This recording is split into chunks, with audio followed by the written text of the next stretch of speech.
Hi, another day, another vlog. Dahil Sunday ngayon, yung activity ang anak ko, Halloween party. Ano namin bumili ni Mrs. ng pang Halloween party na costume. Kasamahan niya ako sa day 30 ng daily vlog ko. This morning, niyaya ako ni Mrs. na pamili sa Pure Gold Montana. Not sure kung meron doon yung hinahanap namin. Gusto rin kasi ni Mrs. na ma-involve yung anak namin sa Halloween party. Alam ko this first time ata na magko-costume siya ng pang Halloween party. Kaya excited din si Mrs. na bila ng pang Halloween costume yung anak ko. At ayan, nakarating na kami dito sa may Pure Gold. Check kami dito sa may DIY kung meron kami makikita ang costume. So nagtingin-tingin kami, medyo ilan lang at kulang-kulang yung mga items nila. At more on accessories, hindi siya pang costume.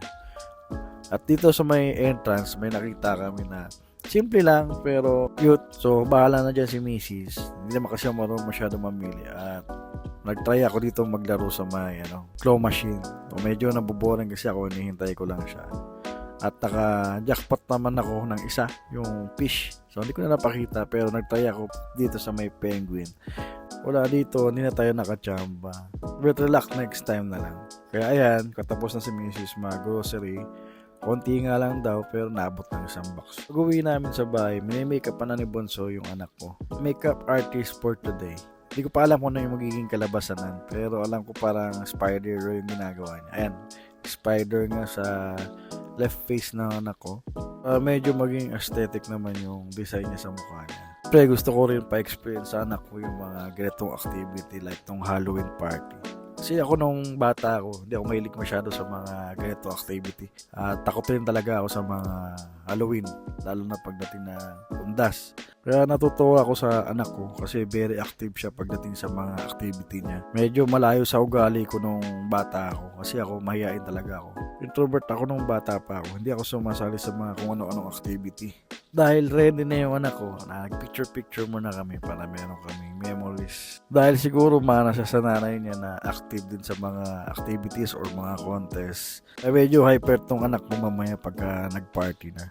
At eto, nahatid ko na sila dito sa may tea place nila. At okay naman yung lugar, simple lang. Hindi man ganun ka bongga. Pero importante, mag-enjoy yung anak ko sa Halloween party nila. Meron pa sila dito mga pag-giveaways. Yan, mga candy ang tingin ko. At ready na tong bulilit ko. Yan. Hindi na mapakali. Kung ano naman pinagagawa. Pero ito, magsasayaw tong mga to eh. Nagsasayaw sila ng stop dance eh. Kaso yan, nag-stop dance pero gumagalaw pa rin. Hanap naman siya ng kaibigan ditong princess. Ayan. So, nagtatalo na naman uli sila. Medyo inabot na sila dito ng hapon, mga alas 4, alas 5. At niyaya naman ako ni Mrs. Magsimba kami kasi meron pa namang sa gabi.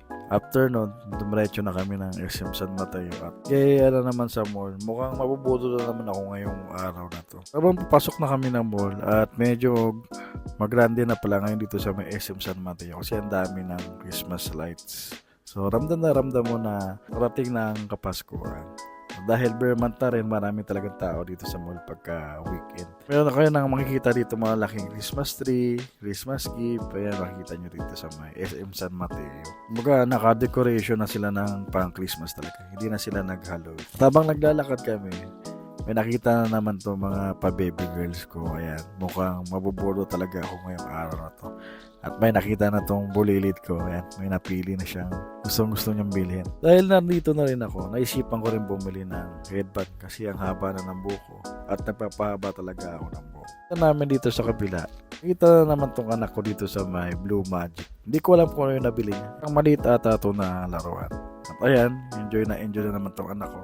Basta alam po nakikita ko silang masaya, masaya na rin ako para sa kanila.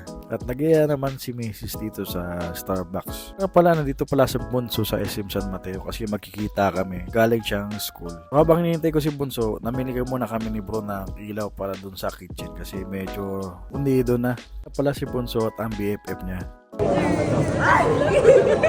Di ba kilala mong boyfriend mo? Boyfriend mo? Oh, bakit ka papa? Okay pa naman. Sabi yung reaction ng BFF ni Bunso, kala mo nakita ng artista eh. Ayun tayo, dragon fruit juice lang yung in-order ko. At natry ko rin yung caramel, napakatamis. Kaya binigay ko na lang kay Macy's. Itong chikiting ko, hindi mapakali, parang nakawala sa bahay. Nagtatakbo dito sa mall. Dahil pauwi na rin kami at bakit dun sa park. Tuwa siguro dito sa mall kaya nagtatakbo. Ayan, medyo napagod konti. Pasara ng mall, uwi na rin kami para makapagpahinga at makapag-recharge para bukas sa mga trabaho namin. Sa muli mga kabilog, kaya don't forget follow my channel or page para updated kayo sa mga videos na ilalabas. Bye bye, peace out!